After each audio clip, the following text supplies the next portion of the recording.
Hi friends, welcome back to our channel Hima media. ఇవాళ వీడియోలో మనము ఫ్రోజన్ చపాతీ ఎలా తయారు చేసుకోవాలో ఈ వీడియోలో చూద్దామండి. ఈ చపాతీని ఇలా రెడీ చేసి పెట్టుకొని ఒక జిప్లాక్ కవర్లో పెట్టి డీప్ ఫ్రిడ్జ్లో మనం స్టోర్ చేసుకుంటే మనము ఎప్పుడు కావాలంటే అప్పుడు ఈ చపాతీని చేసుకోవచ్చు. చూడండి, ఇది తయారీ విధానము. ఇక్కడ గోధుమ పిండి తీసుకున్నామండి, సాల్ట్, కొంచెం షుగరు, ఆయిల్ కానీ గీ కానీ వేసుకోవచ్చు, బటర్ కానీ వేసుకొని ఈ విధంగా కలుపుకోవాలి. వాటర్ కొంచెం కొంచెం వేస్తూ చపాతీ పిండి అందరికీ తెలిసిందే, కానీ ఈ ఫ్రోజన్ చపాతీ కోసం నేను చెప్తున్నానండి. చూడండి, ఇలా మనం చపాతీ పిండి అనేది ఎంత బాగా కలుపుకుంటే అంత బాగా వస్తుందండి. ఇది ఇప్పుడు ఇలా కలుపుకున్నాం కదా, కలుపుకున్నదాన్ని ఇప్పుడు ఒక 1 అవర్ పక్కకు పెట్టుకుందామండి. 1 అవర్ తర్వాత చూద్దాము. మళ్ళీ ఒకసారి దీన్ని బాగా కలుపుకుందామండి. ఇప్పుడు దీన్ని చపాతీలా చేసుకుందాము. ఈ చపాతీని మనము చేసి డీప్ ఫ్రిడ్జ్లో పెట్టుకుంటే మనము ఎప్పుడు కావాలంటే అప్పుడు, ఎప్పుడు తినాలనిపించేటప్పుడు మనం తీసుకొని చపాతీలాగా కాల్చుకొని తినొచ్చండి. ఇవి 10 డేస్ వరకు ఉంటాయండి.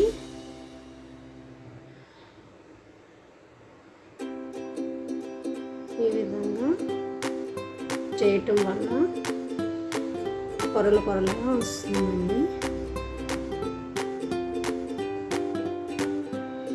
చూడండి, ఇప్పుడు వీటిల్ని ఇలా పాలిథిన్ కవర్లు ఉంటాయి కదండి, ఈ షీట్లని ఇలా తీసుకొని కొంచెం గోధుమ పిండి ఇలా చల్లుకొని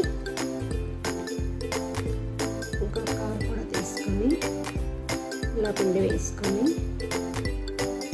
వీటిపైన ఇలా చపాతీని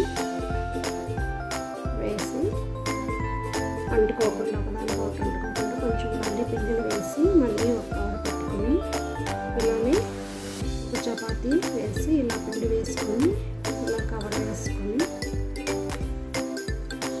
ఈ ఫ్రోజన్ చపాతీని ఈ విధంగా మనం స్టోర్ చేసుకోవచ్చు.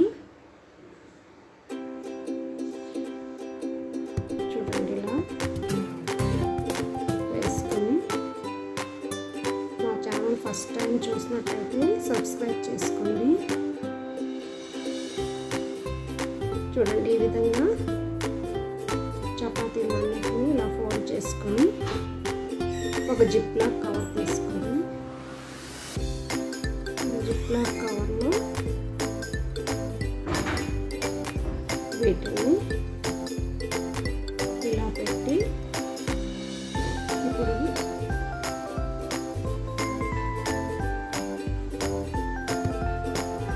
పేరెంట్ కాకుండా లాక్ వేసుకొని లాక్ వేసాం కదా, దీన్ని ఇప్పుడు డీప్ ఫ్రిడ్జ్లో పెట్టుకొని మనం ఎప్పుడు కావాలంటే అప్పుడు చపాతీలని తీసుకొని డైలీ తినే వాళ్ళకి చాలా యూజ్ అవుతుందండి. చూడండి, ఆల్రెడీ నేను డీప్ ఫ్రిడ్జ్లో పెట్టాను.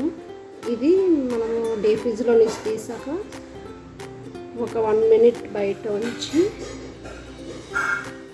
ఉంటే సరిపోతుంది. తర్వాత ఇలా వచ్చేస్తాయండి. అలా చూడండి, ఈ విధంగా తీసుకుంటే అంటుకోకుండా వచ్చేస్తుంది కదా.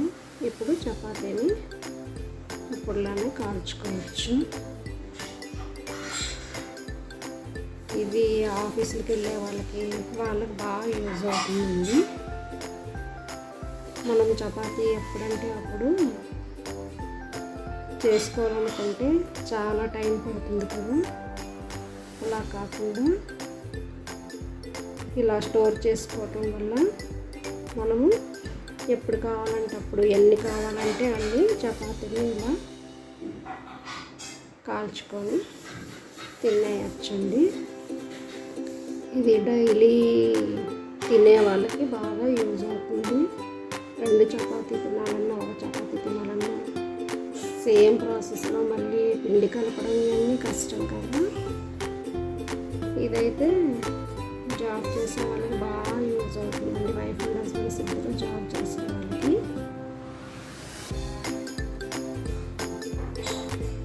చూడండి, ఈ ఫ్రోజన్ చపాతీ రెడీ చేసి పెట్టుకోవడం వల్ల ఈజీగా ఇక్కడ నేను ఒక 2 చపాతీస్ తీసుకున్నాను. మనం ఇంకా ఏ కర్రీ ఉన్నా కూడా చపాతీతో తినేయచ్చు కదా. రెడీ అండి. సేమ్ ప్రాసెస్లో మీరు కూడా తయారు చేయండి. నచ్చినట్లయితే లైక్ చేయండి, షేర్ చేయండి.